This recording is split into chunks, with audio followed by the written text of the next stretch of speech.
pops up while you sand to fill. I'm not sure what you mean by that. Like, what do you mean? How do you sand? Like, if metal starts showing when you're sanding, you just prime it. You just prime it. You could just use your regular 2K filler primer. A little bit of metal. If you're priming a little bit of metal, if it's a lot of metal, I would use an epoxy primer or a DTM, direct to metal primer. But if a little metal showing, you know, if you're sanding and you got a little bit of metal edge showing or something, just prime it up, man. You'll be good. Intercoat, blender, and binder for pearls. So an intercoat, so a blender is just a blender, okay, if you're going to be blending. An intercoat is basically a clear base coat, okay? It's just like base, it's a carrier coat, okay? Intercoat, carrier is where you could mix your pearl or flake. So you spray your color, you have your intercoat, which is a DBC 500. Do I have any? I think I got some in the container.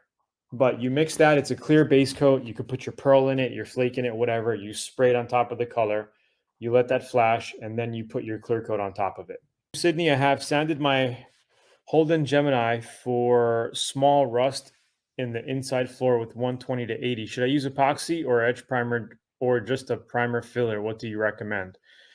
Actually, if it's a floorboard that you're doing, you could use an epoxy primer, okay, or just a regular filler primer. But what I would do with that is hit it with undercoating. So if it's a floorboard, you're really, you know, you could just undercoat it. Do I have any? Man, a lot of my materials are in my container at the moment, but I don't have any undercoating. I do have my DBC over there. Yep, I don't have it here. All right, guys, I'm just trying to find some materials. But I would definitely, there, it's actually up there. Damn. See if I can get it. Hold on, let me see if I get this for you. Okay. I would use, if you have metal, you're doing rust repair, floorboards, trunks, okay, I would do your repair, sheet metal it. You might have to put some body filler or fiberglass in some areas if you want to smoothen it out. Then what you could do is just put this right over it. You don't even have to prime it, okay? Autobody undercoating, okay? Or you could prime it, okay, let that sit, and then put this on it, okay? You could also paint on top of this if you want to, okay? It's called Tight Seal. Autobody undercoating. There's many different brands. Evercoat makes a mixture that you can use. This I got from eBay, and this is paintable. You want to make sure you get the paintable version. This way it dries, because if you use regular Autobody undercoating, it stays like a sticky. You know, it's not like wet to the touch, but it stays gummy. And if you touch it, it'll be gummy because it's made to be like a rubber texture. To reduce sound and vibration and all that. But this is a very good, it also has anti-rust and corrosion, protects against all that stuff. So this is a good undercoating if you're looking to do something like that.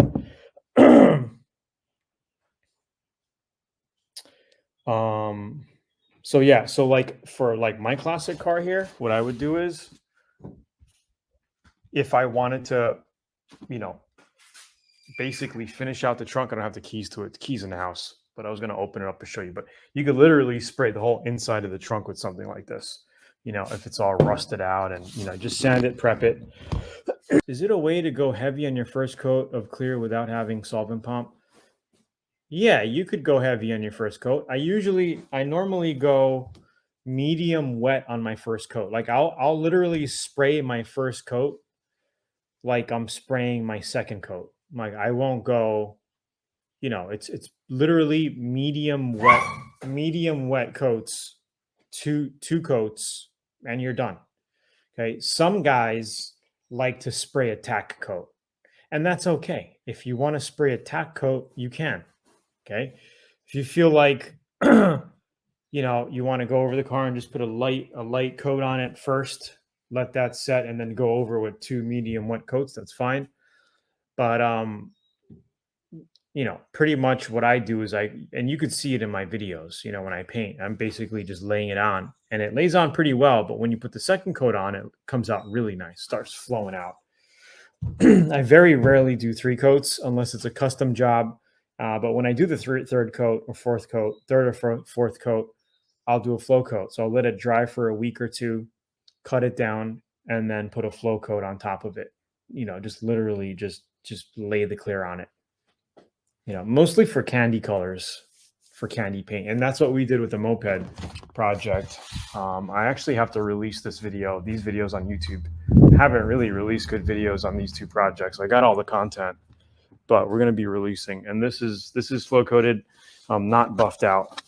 We never buffed out any of these projects, and they look really good.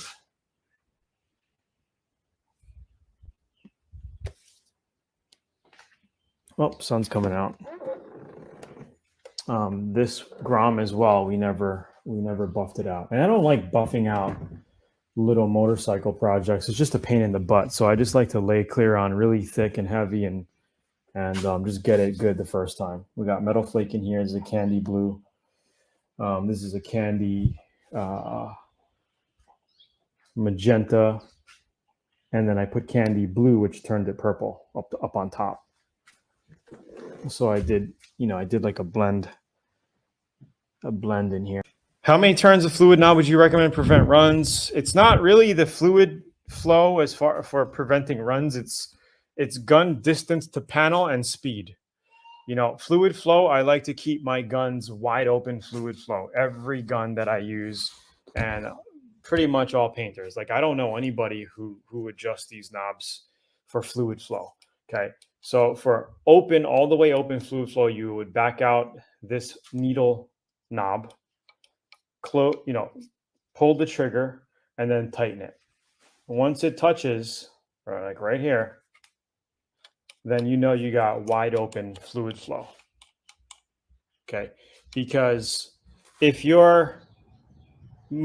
when you're painting, you're going to have wide open fluid flow. So if you're getting runs, it's because you're going too slow, or too slow and too close to the panel. Okay, so it's mainly distance from panel and gun, and your speed at what you're spraying at. So once you master those 2 things, you're not going to get runs. And the other thing is proper lighting. So you always want to make sure you have great lighting. And that's why I love Gun Bud. If you guys don't know what Gun Bud is, it's this little unit right here. This one's dead, but it pops onto your spray gun cup. It's a universal spray gun light, which goes on, and you can check them out on Amazon. Okay, I have my disposable cup system adapter on here, but it goes on, it goes on like this. This is a regular plastic cup. Okay, and then you basically turn it on. You can see it. I use it in my videos, so just watch my videos. And it lights everything up in front of you. And it's freaking amazing. Like, you could see, because that's the most important thing. If you can't see what you're doing, if you can't see your paint laying on glossy, you're not going to get a nice paint job. What advice for spraying silver metal flake base medium size? We'll be doing Harley. So basically, I would just crisscross your patterns. If you're doing any type of heavy or medium metal flake size in a base coat or in an intercoat, or if you have it in a clear coat, because you could mix metal flake and clear coat. I've done it many times. Basically, when you're spraying, right, you're going to do your normal coverage, okay, this way. So you're going to finish your hood off or whatever. When you're done, you can also up the pressure 2-3 pounds, come up a little bit. You could be like 12 inches away from the panel and just kind of like coat it this way, crisscross your whole thing. for base coats, and even if you're doing flakes. And we have all those videos in VIP because we did a lot of flake jobs in VIP. So if you haven't checked out the Learn Auto Body VIP program, check it out. You can actually get some free training over here at LearnAutoBodyAndPaint.com, guys, if you're totally brand new to this. All right. So check that out. Sign up to that thing right there, guys. Learn Auto Body. Get the free training. Try VIP. Super affordable. Right now, it's $47 for an annual membership. There's over 250 hours of content in the members area. Crazy, crazy. Loads of content. You get to connect with the VIP group in Facebook and a lot of cool things. What is your advice on primer, sealer, the best gun and tip? As far as the tip size, if you're doing a primer sealer, you could just roll with a 1.4 tip. And as far as spray guns, I love the Atom X spray guns. You might want to check them out over here at Zula.com. The X88 is my go-to gun at the moment. I've been spraying a lot with this one. Actually, it has a lot of overspray on it. I haven't given a good cleaning yet. Needs a good cleaning. But this is the Blue Moon edition X88. It comes with two tip sizes, the 1.3 and 1.4. And also, when you buy spray guns at Zula, they give you the free gun butt ultra lighting system, which sells on Amazon for like 50 or 60 bucks. So that's a bonus value add right there. Would not enough pressure be an issue for primer and clear building up in the air cap? Yeah, not enough pressure or too much air pressure. Well, I would say more of not enough air pressure would clog up the cap, or the material's too thick. So if your primer is too thick, you're going to get that sandy spray dry. It's going to lay on dry, and it's also going to clog up your tip. Good connection. Okay, cool. Need some tips on spraying a tint coat pearl. I'm assuming it's about like spraying, it's like spraying style mid coat. Yeah, so if you want to do a tint coat, if you want to do a tint coat, you could, like smoking lenses, right? You could mix clear coat regularly and add a little bit of black base coat. Okay, very little, like in a pint of mixed clear coat, in a little pint, 16 ounces, you would probably add maybe an ounce of black. Maybe I would start with a half ounce. Okay, then add maybe up to an ounce of black base coat.